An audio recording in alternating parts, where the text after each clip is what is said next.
Big sale, big savings at oldtimeradiodvd.com. All of our collections. The prices have been slashed. Pricing will be good until January the 1st, 2018, so don't wait. Buy today and enjoy for a lifetime at oldtimeradiodvd.com. You'll be glad you did.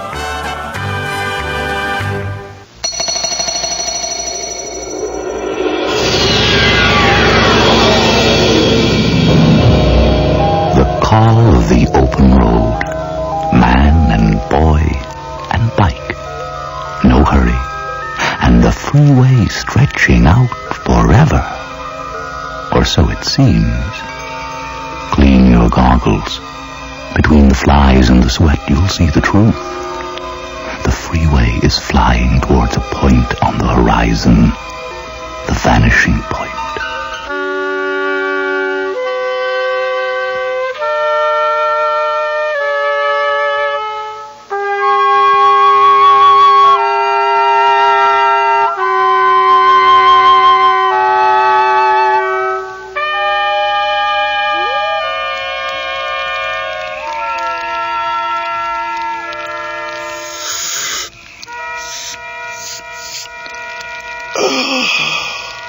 You want a bit of this? No, thanks. Ribbit. Ribbit. Lonesome Creek doesn't quite live up to its name, does it? We're not lonesome, and it sure doesn't sound like any of our friends out there are lonesome. I guess not. Hey, you warm enough? Ooh, you can sure tell it's August when the sun goes down. I think that storm's going to blow over. Yeah, we probably could have kept going after all, but we're not in any hurry, right? It's nice here. We'll get a good start in the morning. I'll just have me a little smoke and catch up on my journal writing. Hey, you go on into the tent if you get sleepy. I'm not sleepy. Dad. Something troubling you, Josh? I heard you tell Aunt Edie and Uncle Robert I might be coming to live with you. Well, now that's one of the things we're going to talk about before this trip is over. You mentioned it to them before you say one word to me. Well, it came up in conversation. They wanted to know how you were doing in school, how your mama was, things like that. I just mentioned it as a possibility, that's all. Yeah, right. Yeah, not one word to me. All right, I apologize. I guess I was waiting for the right moment. Some romantic nonsense about us out in a canoe and sitting around in a campfire after cooking our own fresh-caught fish, and I'd bring it up, paint myself in an extremely favorable light, how much fun we'd have, and so on and so forth. You don't need to paint yourself in a favorable light.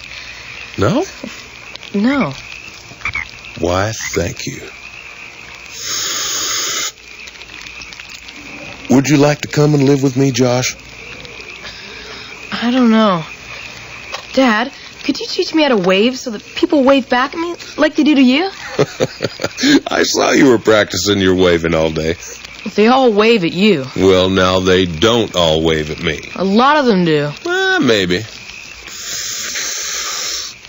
But I really don't have a special signal to get bikers and truckers to wave at me, you know.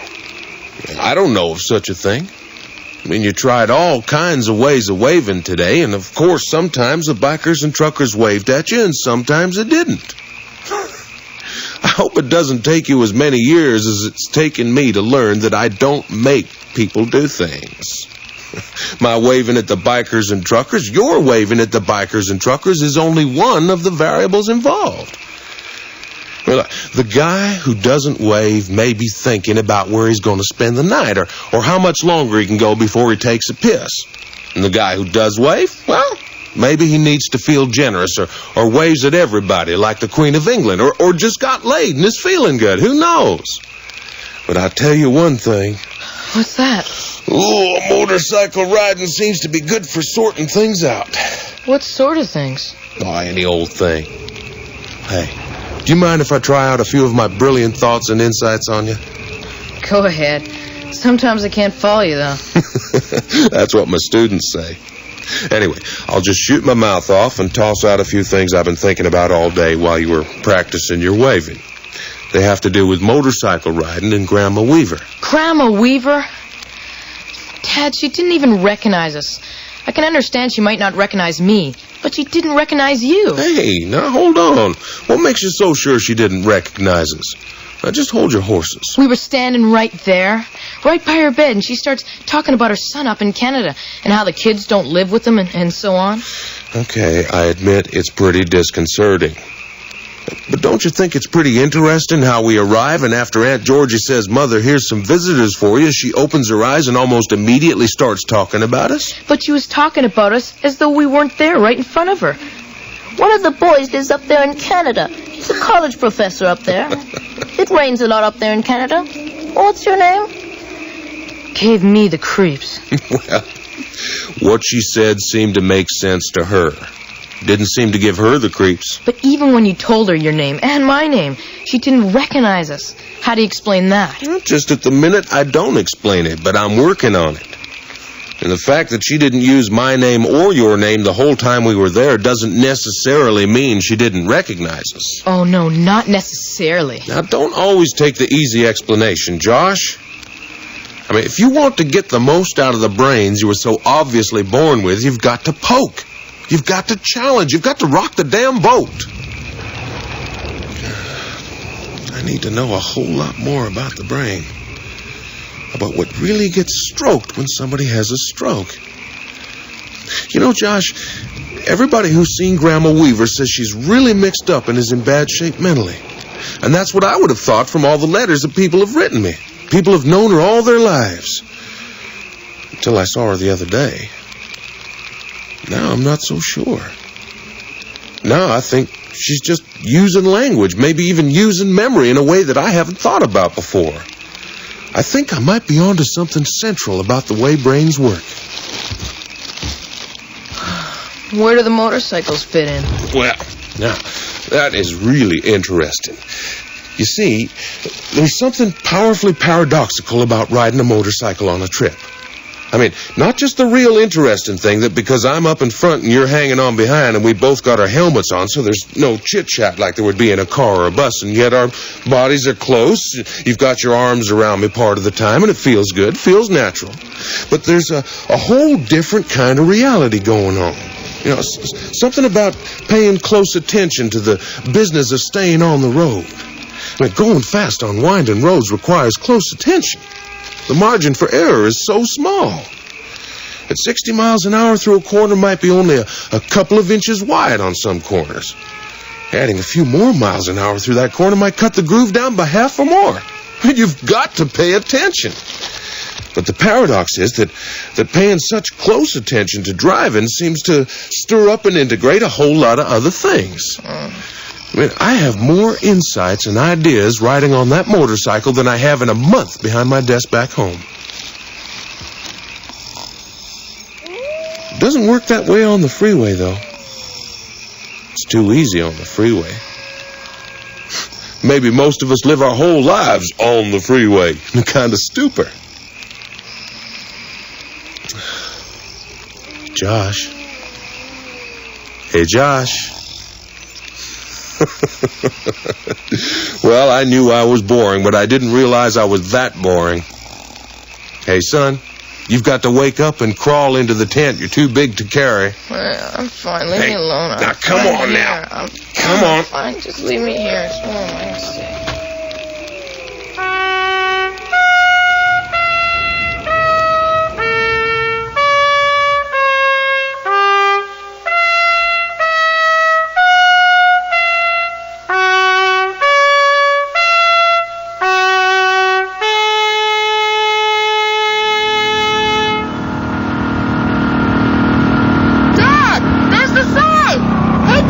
Okay, I see it. Keep your shirt on. Whoa, I don't know about you, but I'm ready for breakfast. I'm hungry.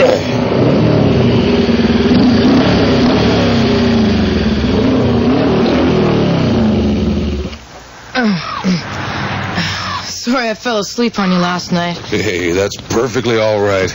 I ended up falling asleep on myself. Woke up in the middle of the night with the fire out, a very cold writing hand, my glasses still on, and slobber drooling out of my mouth.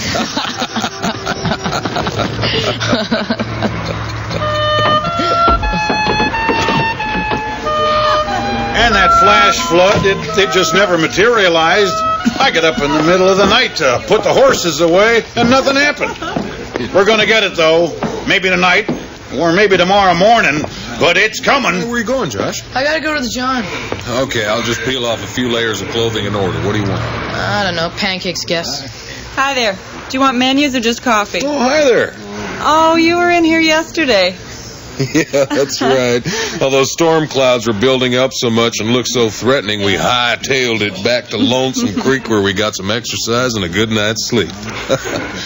So, Rose's Cafe, huh? Yep. Are you Rose? Oh, never was any Rose that I know of. My name's Margie. Ah, well, I'm Gary, and the boy in the old boys' room is my son Josh. Well, Margie, with a hard G, we want breakfast, but we don't need menus. We know what we want. Fire away. Okay, we have a large orange juice, steak medium rare, hash browns and coffee. For Josh, buttermilk, hotcakes, and a large milk. Okay. You want your coffee now? I'd love my coffee now. One steak, medium rare, hash browns. Over here, Josh. Bacon, buttermilk. What'd you get me? Large milk. Hotcakes. Oh, good. Hey, that stuff I was going on about last night, did it make any sense? Which stuff? Well, the stuff about Grandma Weaver. I think I fell asleep too early on. Dad, does Mom know about me maybe going to live with you? She knows. Oh, I wrote her a letter about it. If she read the letter, she knows. She hasn't written back or called or anything? Well, I wrote just before we left. I wanted her to have time to think. Maybe talk out loud to herself and say a few things she wouldn't want you to hear. Things about you? Maybe. She doesn't like you. I know that. She really doesn't like you. I know that, too. Do you remember me talking about motorcycles and grooves? A little bit. Dad, can I drive today? Maybe. On a side road. Ah, sure. Then you'd find out about the groove. Anyway, you know how we say things are groovy or in the groove? Well, maybe you do. Okay, but jazz musicians say it, and we all said it in the 60s. Grooving on the sunshine, etc., etc. Well, it all fits together. Sorry, you've lost me. What fits together? Well, the basic idea is that there's a groove that I can follow that's exactly right for me to live in an optimum way. Guiding that motorcycle down the groove through a corner has become a metaphor for living in a tuned-in, turned-on way. Responsive to things as they come, and yet selective for things to respond fully to. You see? High River Fire Department. High River Here's your Fire coffee. Department. There's a fire in a wheat field. I'll see you boys later. That calls for me. Okay, now, where was I? Oh, yeah, and Grandma Weaver, well, she's in the groove as well. You fellas didn't get as far as you wanted to yesterday. Hi there. No, we got worried about the weather and went back down to Lonesome Creek. Decided to come back here for breakfast, though. This sure is a good place to eat. You think so? Yes, I do. Hey, Dad, can I have some money for the jukebox? Oh, you out of money already? No. Here, play Anne Murray. I like to listen to her. Well, I don't. Hey, now go ahead, then you can choose the next one. That's not Anne Murray. I must have pushed the wrong button. Look, it says R3 Anne Murray. Snowbird. Did you push R3? I don't know. I thought I did. Hey, look, here's your quarterback. It don't matter. Missed the damn fire truck. I waited at the corner for ages, and no damn truck came by. Hey, Margie, bring me a fresh coffee, will you? In a minute. They shouldn't serve people like that in here. People who miss fire trucks? There's a lot of weather in them clouds. And you fellas are on a motorcycle, aren't you? Yeah, that's right. We've just come back from Shelby, Montana, where we've been visiting his great-grandma and all his great-aunts and uncles. That's so. Yeah. I got my driver's license taken away from me now. I had to get a physical exam to get a health card so as I could work in this restaurant. And she didn't put no ketchup on your table. Hang on, I'll get some. Dad, I don't want him talking to us while we're eating. Look, we're not eating yet, are we? He's just somebody who wants to talk, that's all. Well, maybe he's lonely. Sometimes I think I don't travel, I just go to see people. Anne Murray. Here you are. And here's your juice. No, thanks. Do you think you could hurry them up in the kitchen? You see, Josh... Any minute now. The doctor said I had something wrong with my brain and I'd have to see a specialist. I got epilepsy. You know what that is? Epilepsy? Sort of. I'm going to play Buddy Holly. I like those songs. I'll use my own quarter. Josh. Everybody thinks I'm crazy. They say I am, and maybe I am. But I know something that they don't know. Oh, yes. And what's that? Here you are. Sorry it took so long. Thanks, Margie. Earl, Harry needs you in the kitchen. Tell Harry I'll be there in a minute. He needs you right now. Hey, Margie, have you seen the show at the drive-in? No, but I'm not going with you. I may be blonde, but I'm not dumb. Oh, you want a bet? Oh. And if you boys want anything more, you just let me know. Blueberry pie will be ready in about 10 minutes. Thanks. We just might wait around for something like homemade blueberry pie. Hey, Margie, how about that coffee, huh? And bring me 2 of them jelly donuts when you get a minute or 10. Hold your horses. Hadn't you better go give Margie a hand? She's all right. Don't worry about her. Now me. I've got the mind of a little girl that died. Dad! It's okay, Josh. Eat your pancakes. When they sent me over to Calgary to that specialist, he put me on a table and put some needles in my head, but wouldn't let me see what he was doing. Dad, please. What's the matter? Am I upsetting your stomach? Just made me lay there with my head covered up for the longest time. And I just laid there. I never said a word. But they had this little girl there at the same time who died. She might have been dead at the time, or she might have died later. I don't know. But I think I know how she died. What they did when they put those needles in my head, they put her brain in my head. At least the nerve section. Dad, let's go. Look, hold your horses, Josh. I haven't finished my breakfast. Well, I have. I'm finished. I'm going to look at the postcards and I'll meet you outside. Josh. Hurry up. Let him go. Kids don't want to know about nothing. Ever since then, I've had this vision. Or a dream. Her dream. No. I don't know if it's her dream or her memory, but I can see it plain as day, just like I was there. It's just like I was there in that little girl's body. She was on a wheat combine. She'd ridden a horse out to it with 2 other kids. I can see their bodies, but their faces are blanks. Like their faces had been erased, maybe. Anybody out there want fresh blueberry pie? Oh, yes, please. Yeah, I'll have a piece over here, Margie. Un a la mode, please. Okay. Would you like to join me in a piece of fresh blueberry pie? No thanks. Crust tastes like cardboard, and he puts too much sugar in. Well, suit yourself. You know, your story is really amazing. It's funny, but it fits in with the very things I've been thinking about on this trip. Say, who are you? Are you a doctor? No. Well, not kind of doctor you mean, but I'm very, very, very interested in the brain. You make a difference between the brain and the mind? Oh, certainly. Dad, are you coming or not? Look, 5 more minutes, Josh. Here you are. Thanks. Listen, I'd better pay now. My boy's getting anxious to hit the road. Okay. Harry's getting more than anxious, Earl. Harry's getting fed up. That's $13.50 counting the pie. Well, here's 15. Oh. Food and the service are first rate. Why, thank you. Margie, you're wanted up front. I'm coming.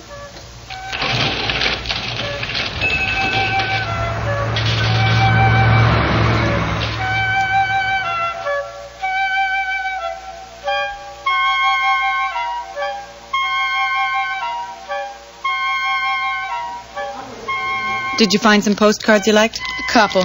I'd like this old Henry bar, too. So soon after breakfast? It's for later. Tell my dad I'll be outside.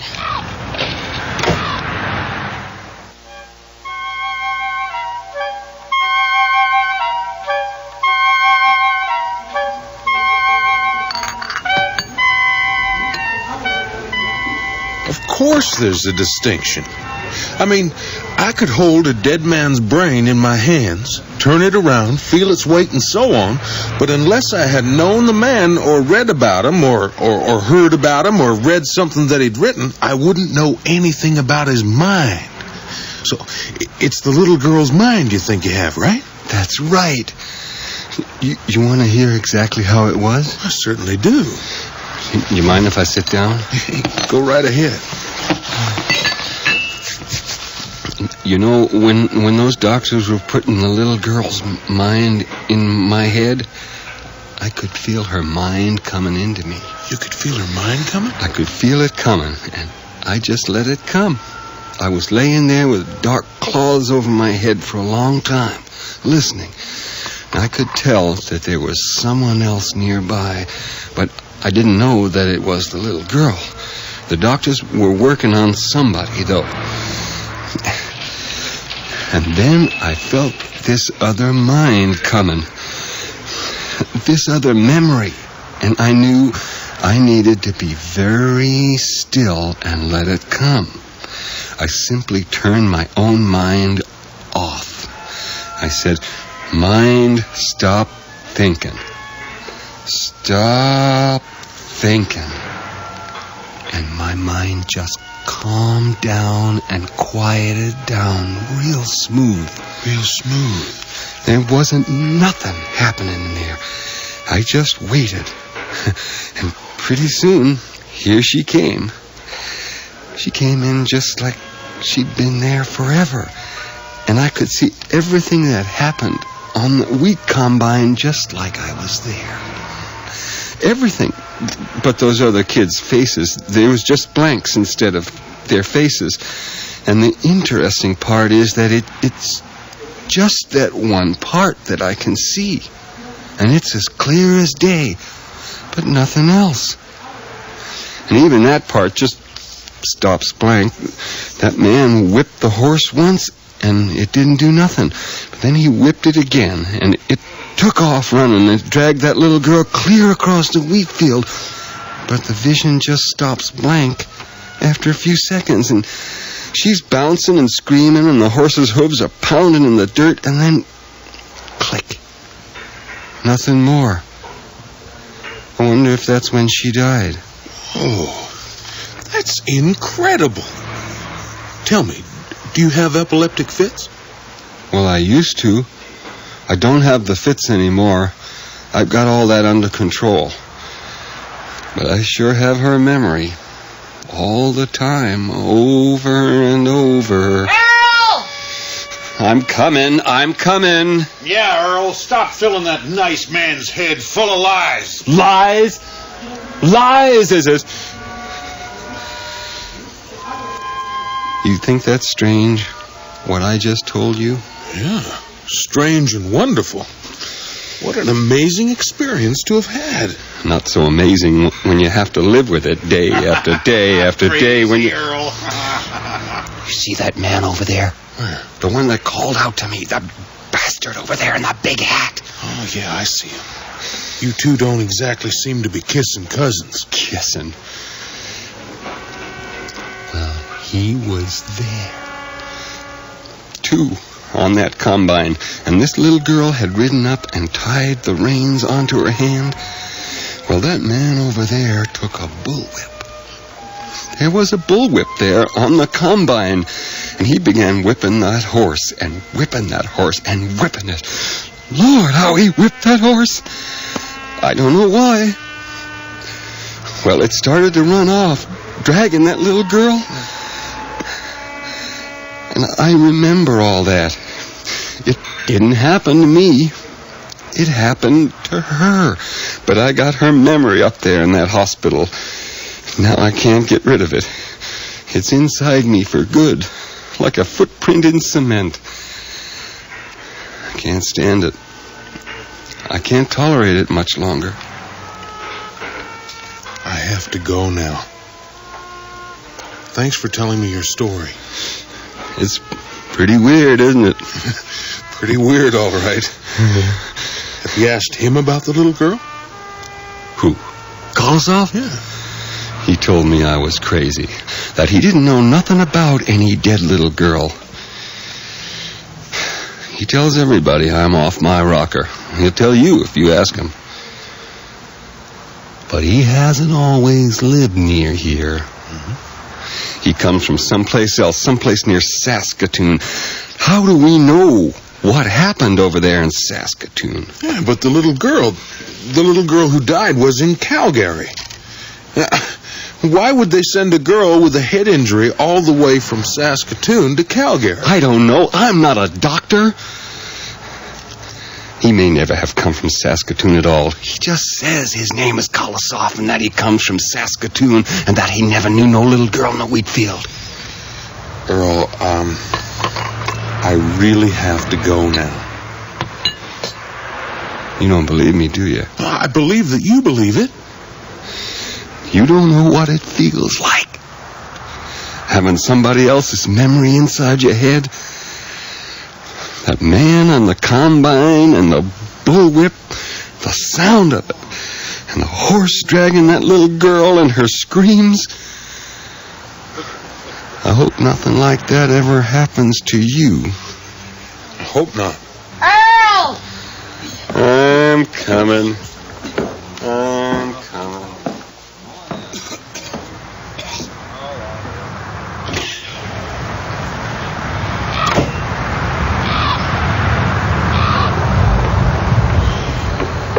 Sorry I was so long. Having breakfast with a lunatic? Hey, I don't know about that. You didn't hear the whole story. I mean, it's his way of making sense out of the world. Just like with Grandma Weaver. I mean, it's so easy to call it craziness. It's too easy. Boy, have I got a lot to think about. Okay, hang on. Here we go. Hey, Dad, you know what Mom says? She says you never listen to anybody. She says you don't have the first idea about listening. Now, look, I know you're feeling a bit fed up with me just now, Josh, but let's leave your mother out of it, shall we? If you want to fight, let's fight fair. Just go. Just get going. I'd never live with you. Look, we'll talk about it later. I don't want to talk about it. My decision's final. So you say.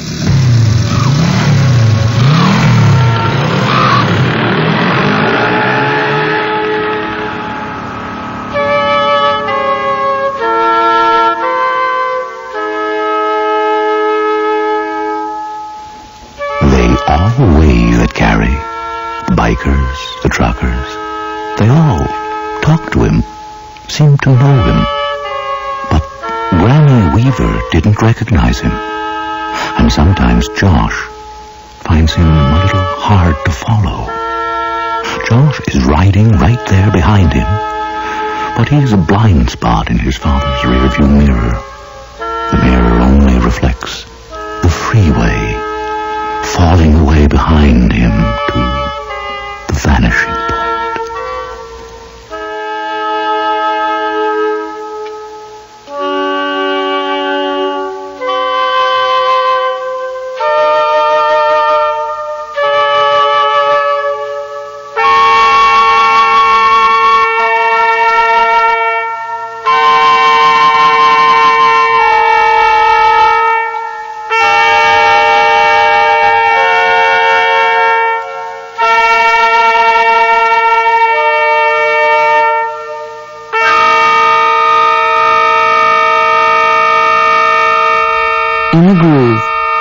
Thomas.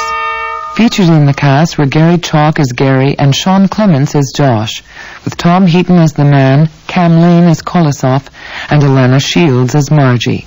Original music was by Don Druick, with Christopher Robertson and Karen Erickson Koch. Technical operations were by Chris Cuttress, with sound effects by Jay Hyrene, and the production assistant was Dagmar Kafanka. The series theme is by John Roby. The script editor is Sandra Rabinovich, and the voice of Vanishing Point is David Calderisi. In the Groove was produced and directed at CBC Vancouver by John Giuliani. The executive producer of Vanishing Point is William Lane. Next Monday night, the new season continues with a light-hearted play about real estate by Rachel Wyatt. It's called Soft Landscape, and the production features Saul Rubinek and Mary Long. That's next Monday night, same time, same station. Until then, I'm Barbara Budd, wishing you good night.